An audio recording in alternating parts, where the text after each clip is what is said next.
This is one of my favorite chains. It's a satellite chain, and in between are small loops that is a curb, which is an oval that's been twisted in design. And it is really difficult to put a jump ring through because of the size of the loop, because it's twisted. So what you could do is, in fact, ream it. And you can do this for most chains, and I'll show you how. Pin, like such.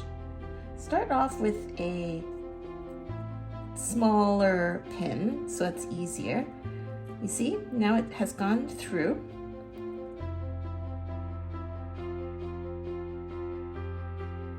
The one in the front is slightly rounder, and now it goes through very easily.